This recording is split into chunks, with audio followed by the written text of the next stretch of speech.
Hello, this is Damon L. Jacobs. Welcome to Tub Talks with Damon, my very special guest today. He really is a special guest, a legend and icon in New York. Inspiration is Krishna Stone. How are you, Krishna? Oh, it's lovely to be here. This is very intense. Welcome to my tub. I know, right? Yep. Welcome to my tub. Yes, so you are the first cisgender woman to do an interview with me in the bathtub. Wow. I'm really excited about this. This is great.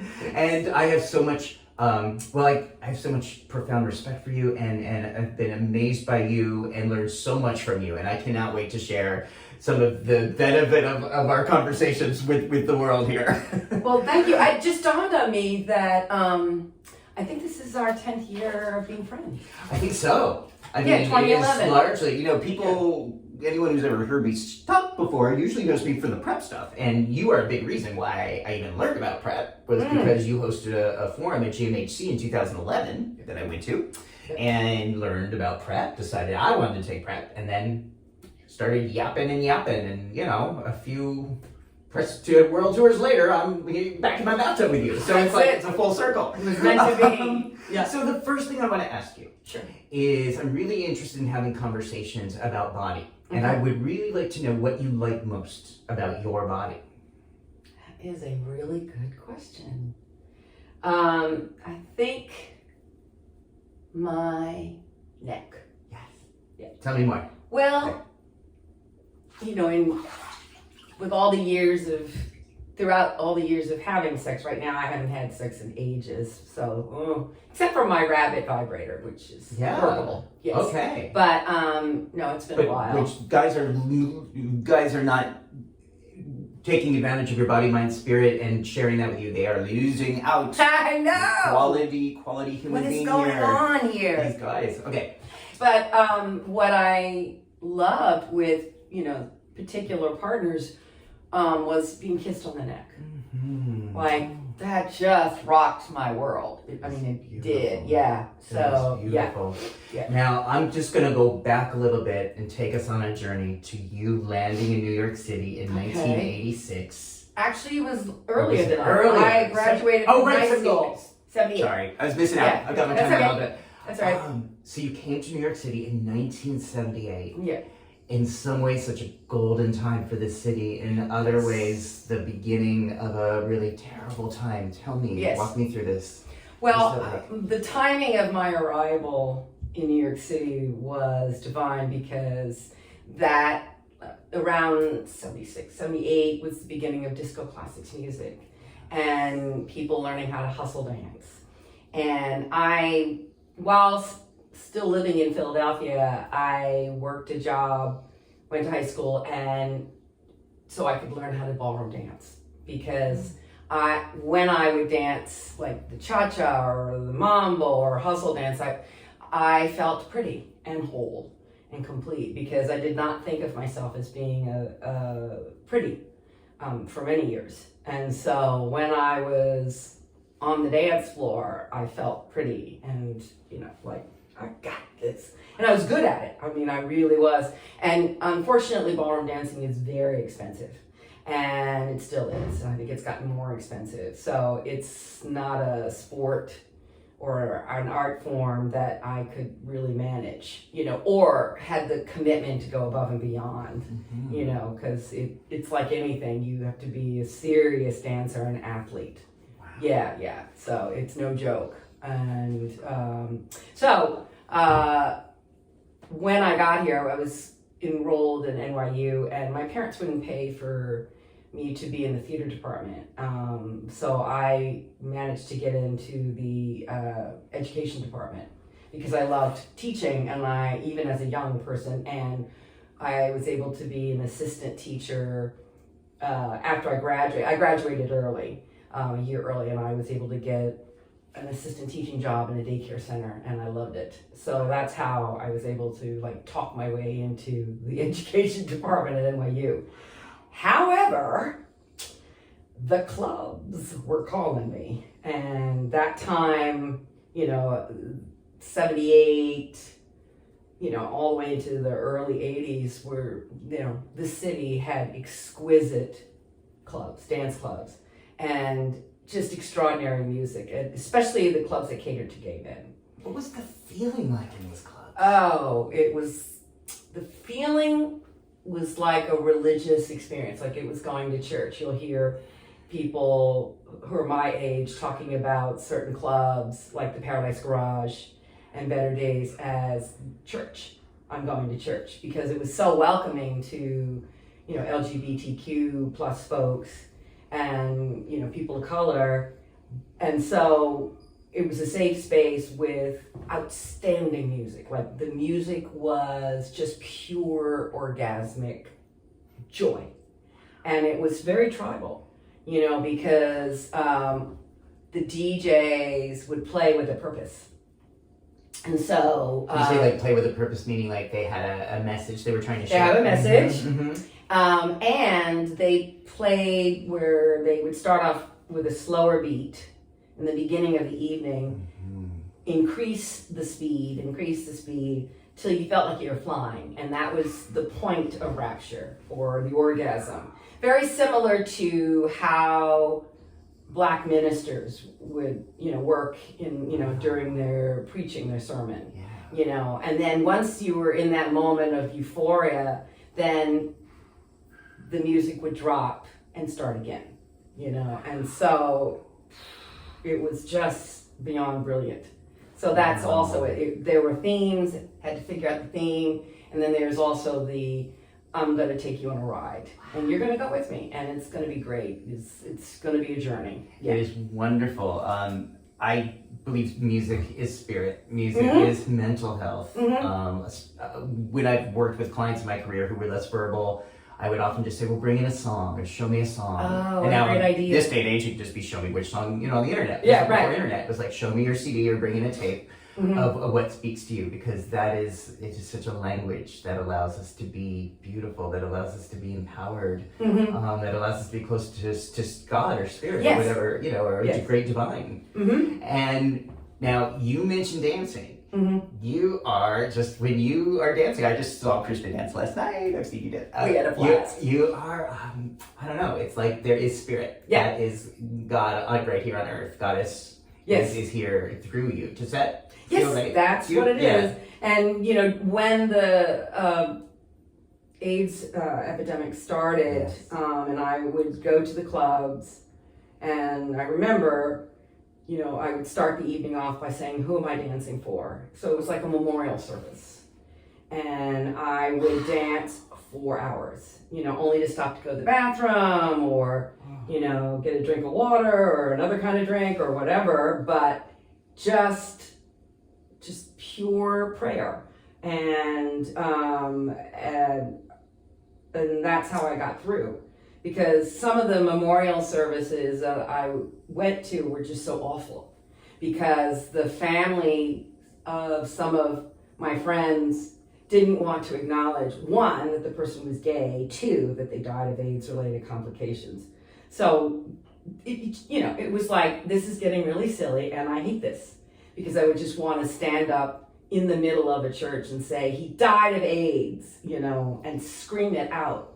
So, this was a better way to, remember my friends and colleagues. So you would be channeling them, celebrating them through your dance. Right.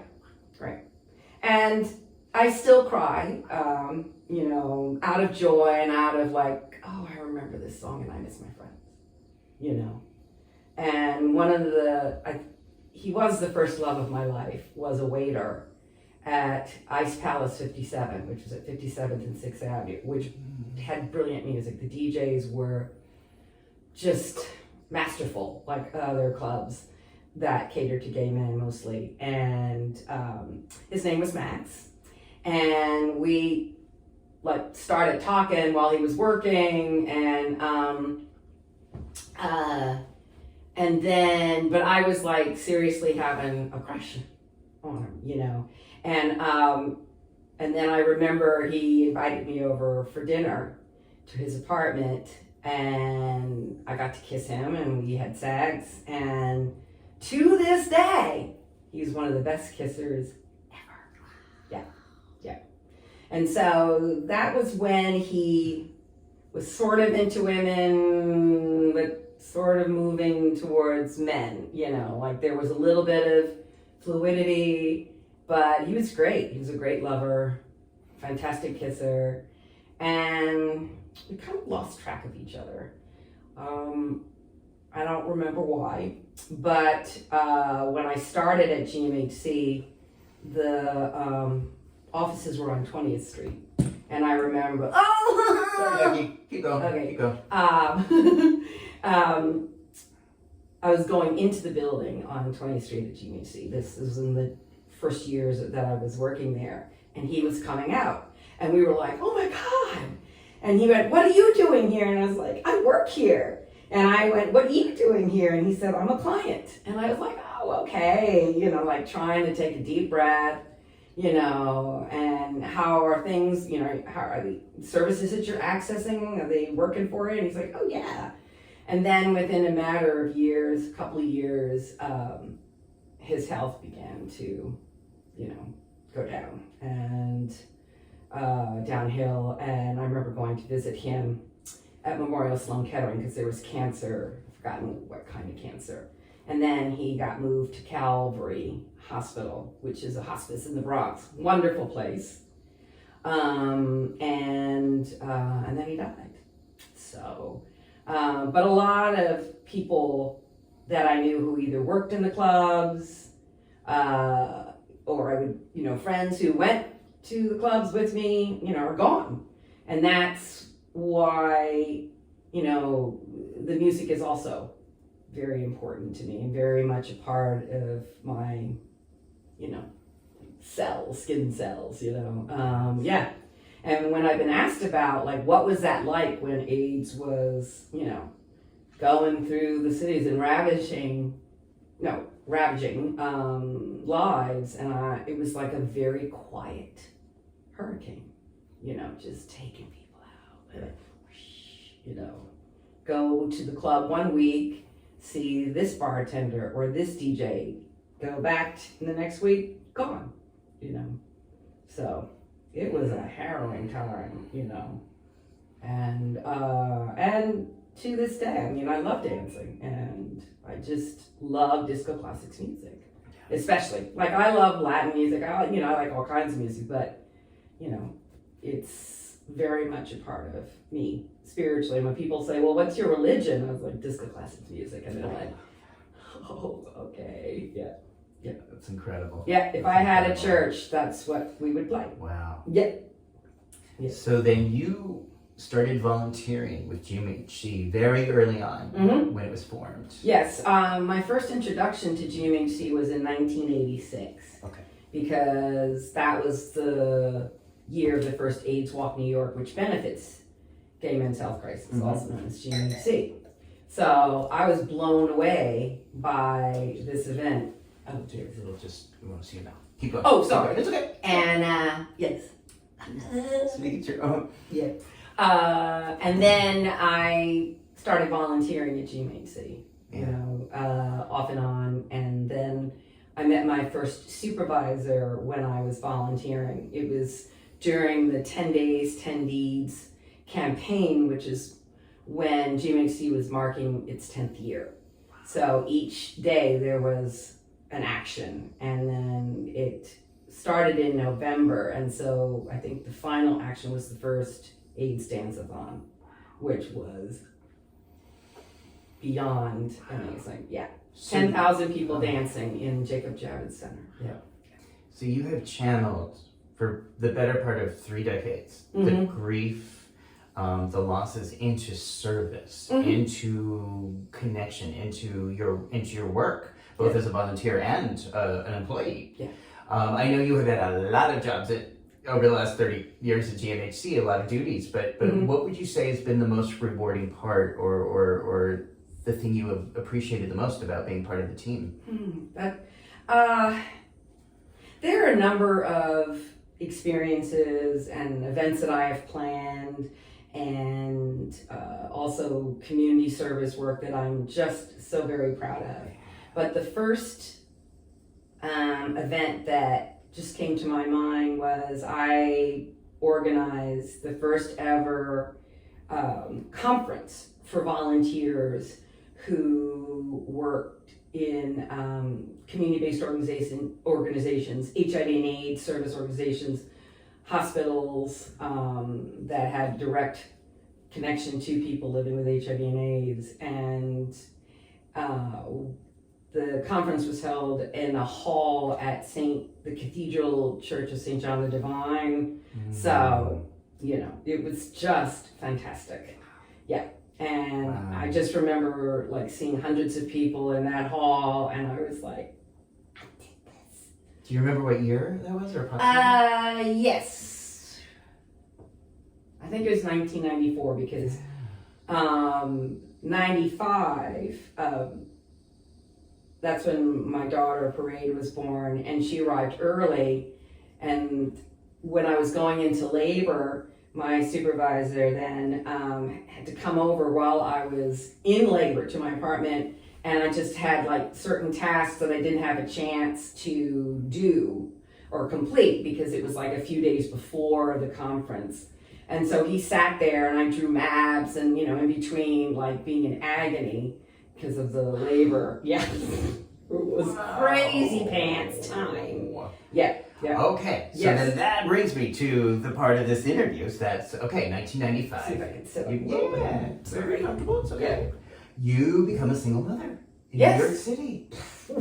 Not easy. No. That's an understatement. So No. tell me a little bit about this. I mean, about that experience for you.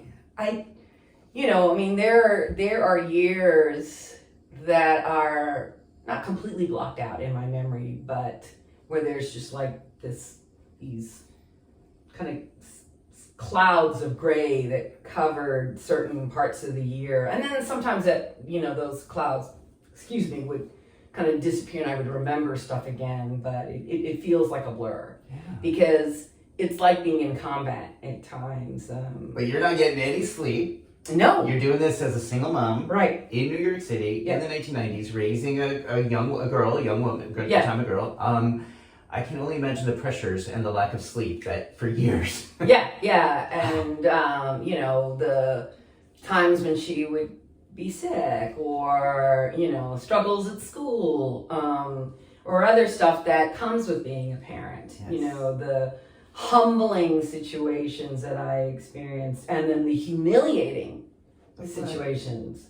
Well, when Parade was 5, after nursery school, we went to Washington Square Park.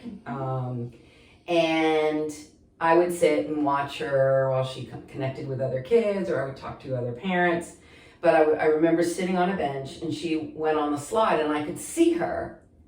And then she went down the slide and then I didn't see her. And I went, oh shit. And I got up and some idiot child had put sand on the slide, which makes you fly down.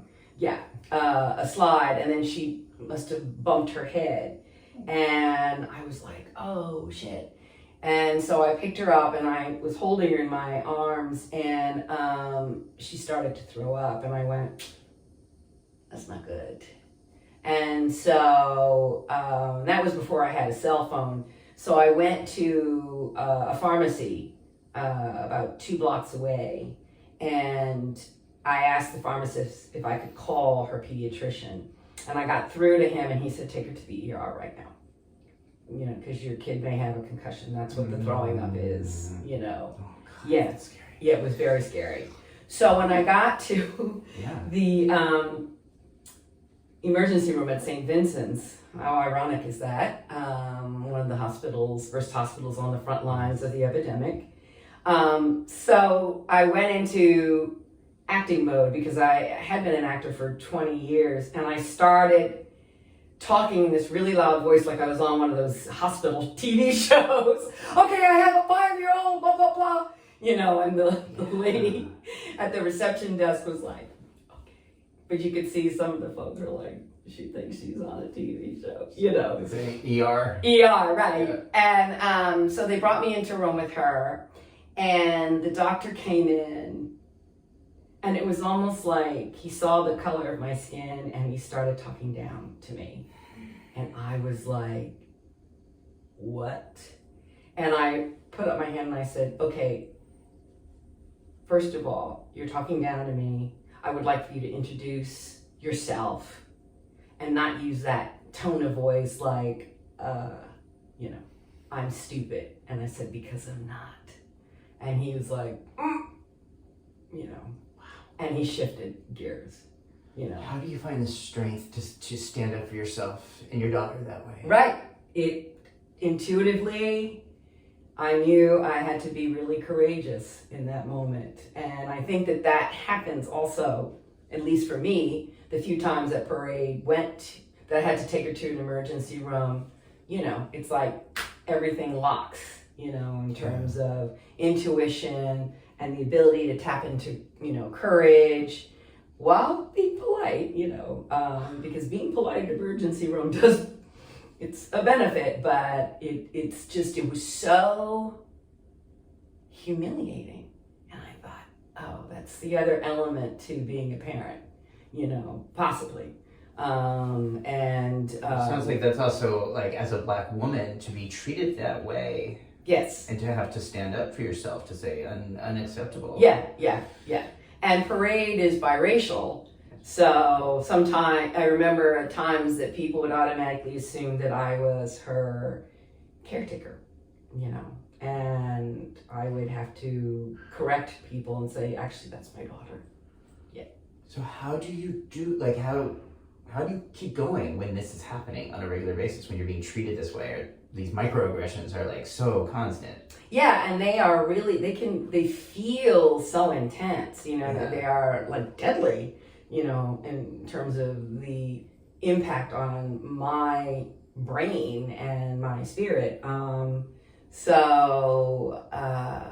think there is some kind of healing that does take place.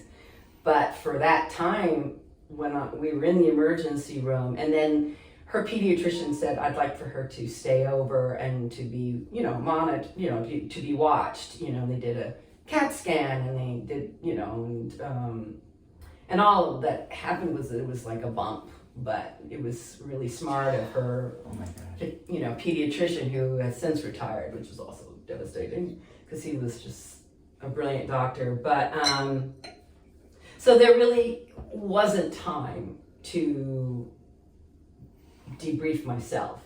And I think in those moments, the debriefing or the grieving, whatever, all of that at once comes later,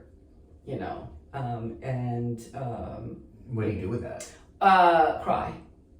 Yeah. And it would come out like I would be eating dinner, and then I would just start crying, and I called folks, like one of Parade's godparents came and brought us some Chinese food while she was in the hospital. So it was later in the evening, and that was really helpful, to share the feelings and to be validated and to be listened to, So, and I've done that for, other parents as well, Well, yes. So this could go on for hours. So you may I'm just going to talk to you for hours. Yeah, we're going to be here for 10 hours in the bathtub. Now, you and your daughter today are very close. She's an adult, and she knows that she can come to you with problems. Mm-hmm. And I think some of her friends sometimes know that they can come to you with problems. Yes.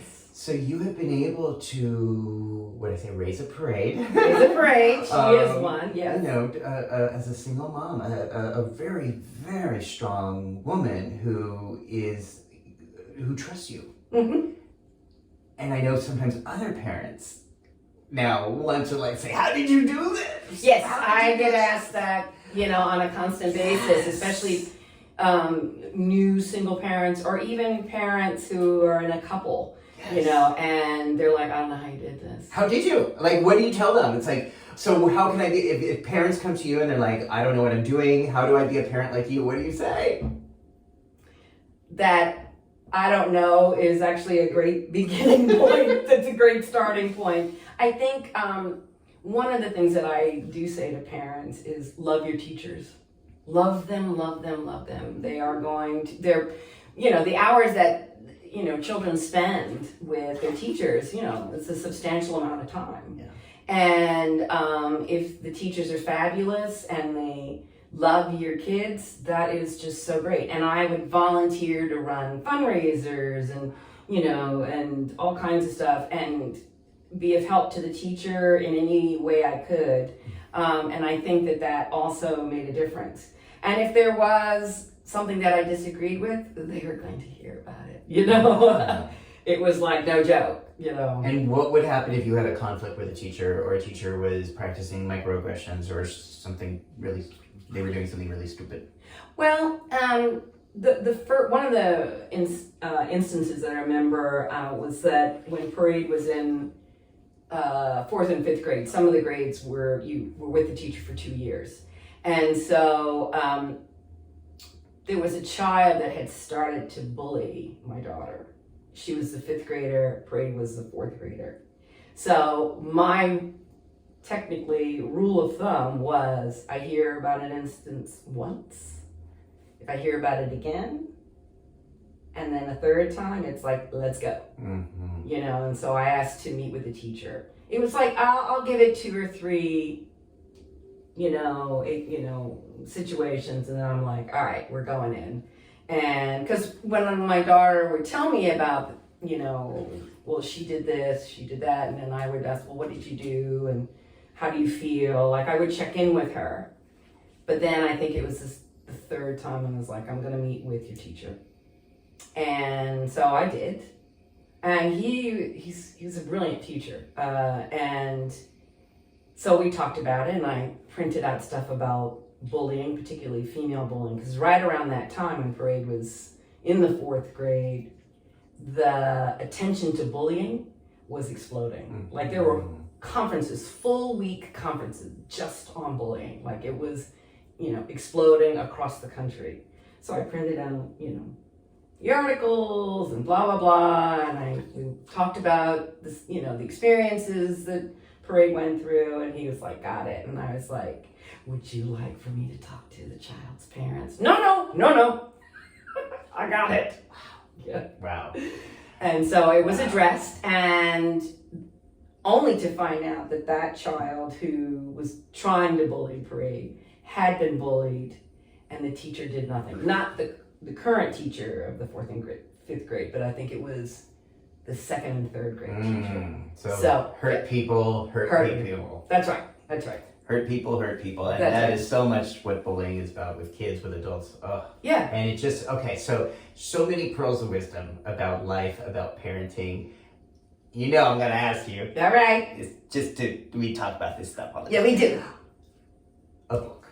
I think you are a wealth of information and experience and insight and inspiration. I would just really love to see your story, your life written down. Oh, I agree. Especially because people do come to you. Yes. Not parents, kids, gay men.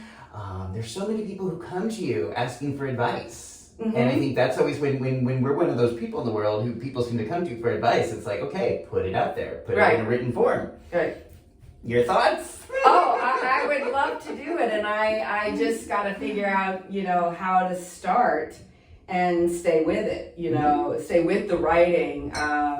There was an article from an author who was interviewed about how do you help new writers, and she said, you just got to write every day, just a little bit, every day. And then I've forgotten what else she said, but I have been asked that, for so long, because I would say things like, those parking signs where it has a wheelchair and that this is where the handicapped folks, I know they don't use that word anymore, but the handicapped parking lots. And I was like, well, that should be for parents because we are handicapped.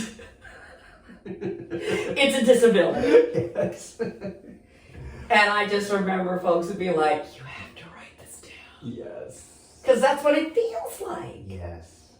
Not all the time, but I do feel disabled, and I say that with the mindfulness of like not, picking on folks that are or making fun of people with disabilities, but that's what parenting is like at times. Oh, psh. Yes. and, I read, all the books and, went to the workshops and blah, blah, blah. And then in a moment, like it could be 3 a.m. and you just want to go,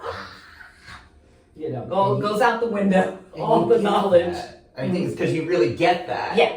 And you've done it. Yeah. You were in such a position to, speak on that. Mm-hmm.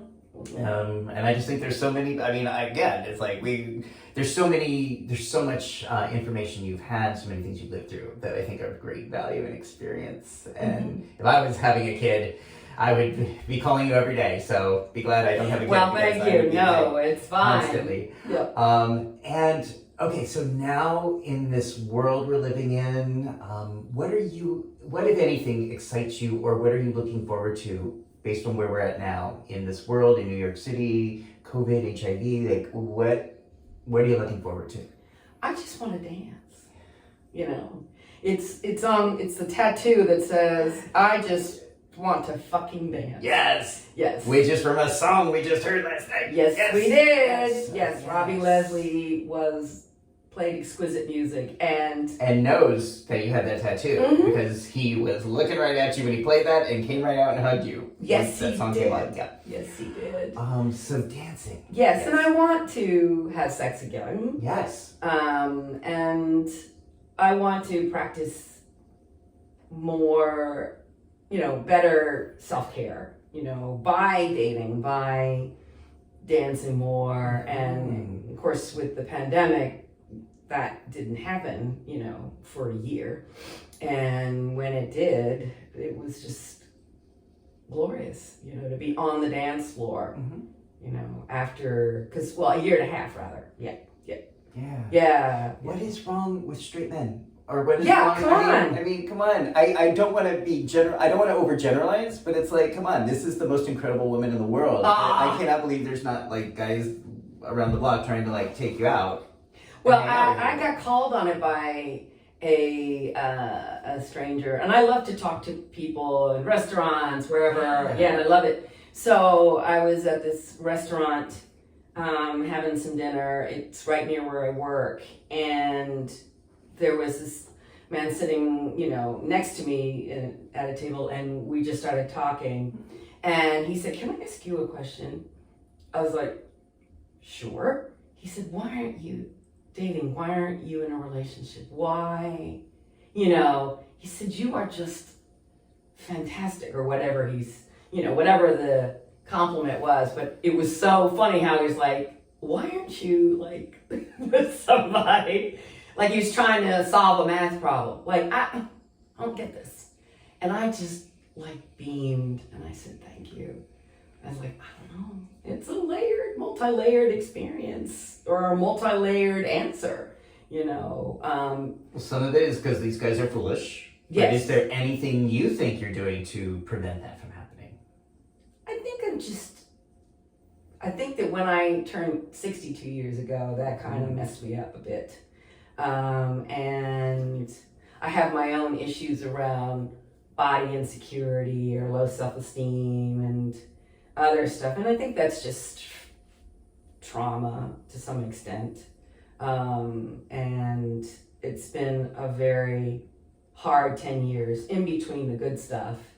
But, and I just think that it takes a lot for me to feel complete. There are moments where I do feel complete and I feel whole, and that's lovely when that happens. Like one time my daughter and I were having lunch in a restaurant in my neighborhood, and this waiter was gorgeous. Mm-hmm. So I was just like, why? So when he came to the table, I saw his tattoo. One of his tattoos. And so I started to engage him because it was slow that, in the restaurant, whatever was going on. And so we just kept talking, and my daughter was like, like I was really flirting, but it was so, like smooth. Yeah. And so when he walked away to do whatever, she looked at me and she said, "God, you're good." Yes. Yes. I was like, yes, ma'am. Yeah. And so she was like, oh shit, my mother knows her stuff. She got game. Got game. So it's all there. It's Yes. just me taking the next steps to, get out there. I think I'm concerned about folks who are at untreated mental illness, because Parade's birth father had mental health and substance use issues. So, then there was another person that I dated, and within about a month or two, was like, this person has a borderline personality disorder. Because they are very seductive, some of these folks, whether they're a man or woman. But this man was beautiful, smart, talented, and out of his mind, Yeah. And they can only hold good behavior, and I mean good in quotes, and then the disorder starts to appear, and I was like, oh, okay. So those moments, I think, have scarred me. I mean, and also we live in a city where there's a lot of mentally ill people, and they're just, and those mental health, moments kind of transcend, race and age and income and all kinds of stuff, so, woo. But I do, I and that might be a defense, but it's just from in having a number of negative experiences that really were really hard, Yeah, and it takes a while to come down from that, because it's like, how did I miss that? It's like, well, because you didn't know, and then I began to figure out stuff, and it's like, you're not a therapist, even though I think I am. Like to diagnose everybody. Oh, you are a healer. You are yes, a healer. I am a healer. Much. That's true. Yes. So, but yeah, and I know women who thought that being in their 60s was the best time of their life. Yeah. And I just would look at them, and I remember this one former colleague was like, stop looking at me like, and we laughed, and she's like, no, really. She said, it's the best time of my life. Yeah. Okay. And I've heard that repeatedly, and I was like, well, there's something to that, so. It can be. It can be. And I mean, I definitely have had my experiences with what I call the charismatic narcissists. Oh, yes, they're fun. They were fun, and I thought I could be someone if I was in their presence, and if they paid attention to me, then I was good. And then after some really bad ones. Yep. One that got violent, that was it. Oh. And then this was around the time I turned 30. It was just like, okay, this isn't healthy for any of us. Yeah. So I just said, well, I'm just going to give myself that love and really think about relationships as a way to expand that love. And I noticed that I, found myself being more attracted then to guys that were healthier after that. Yes. Like, yes. Once I just cut the shits, cut the glamour, cut the, it's just like, okay. You are a person who's doing your life and doing your thing. That's very cool. I'm a person who's doing his life, doing his thing. Like, let's just start to join on that. Yeah. And I just thought that was an easier way to connect. Yeah. So maybe, perhaps, but I think the 60s, the 50s, the 60s, this is a really amazing time. And I think there's so much that you bring to the table in all of your professional, personal, spiritual, musical, connections with people. So no, thank you. Yeah, and I think that's also what has sustained me is, along with the work, along with being of service, and having really wonderful friends like you. Thank you. Who I look up to, who I love, and we, and my relationships with my brother and my daughter, and again, Parade's teachers, we're still friends with most of them. Yeah. Wow. Yeah, and other folks who I admire and who I love, and that's also a huge component to, being or feeling sustained to move forward. And then of course the dancing, and humor, you know, like I have to laugh. So I think everyone who knows you and has known you over this whole time that you've been in New York City, and I'm sure before that, has reflected that your humor, your generosity, your spirit has carried to us, so many of us. Final question. Sure. If you could go back to that person who landed here in 1978 and give her a piece of advice, what would you tell her? I would tell her that, I don't know how to say this, it's like, it's not your fault. You really are okay. And there are really some rough times that I went through as a child, you know, and as a teenager. And so I would want her to know that there are all kinds of fabulous gifts that, you know, this new adult had to offer people. And that, you know, the stuff that I went through, it's like, not your fault, you know. And to really, the word forgive is not really in my vocabulary. I don't, that. And I was so glad that someone actually wrote a book about, like, forgiveness. What the fuck is that, you know? And I wish I could find the book, but this was a person who was like, no. Didn't care for the concept and could explain why, you know? Wow. And I sort of feel like, yeah. So it's just being told, like, you're okay. You're good. You're good. You're good. You're good. You're golden. Yeah. And my mother used to say, you know, she died in 2011, but she would say, you need to calm down, you know? And so there are moments when, like, I've won awards and I would be, you know, just would be crying and joyous and just so moved. And the message that I would hear is, you're okay and you need to calm down. And here's your gift for calming down. It's this award. Yes. You know, it was like feeling redeemed. Yeah. You're okay. You need to calm down. You need to calm down. Okay. Yeah.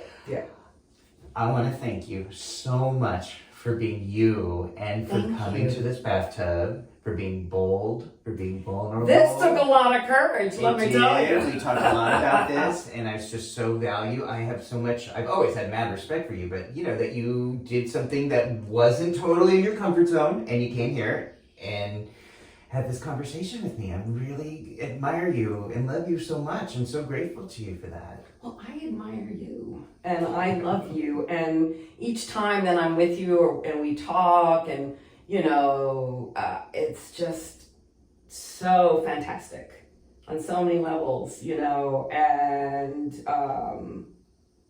just thank you for being so much a part of my life, really. Thank you. Yeah. All right, so this is why I'm doing these interviews. You know, it's like seeing friends, having these conversations, talking with friends about what we care about in this world, about our life, and just saying it's like let's not forget this. I know COVID is scary. I know the world is scary, but let's just make sure we're connecting and celebrating and dancing and laughing. Yes. On that note, thank you so much for watching Tough Talks with Damon. Feel free to subscribe if you like this, or even if you don't like this. And any last words or anything you want to say? It's a line from a song called "Carry On," and Patty Austin did her version of the song because I think it's a rock and roll song, but it's "Carry on, love is coming to us all." Carry on. Carry on. Love is coming. Love is coming to us all. Dancing. Yes, keep dancing. All right, everybody. Thank you for watching.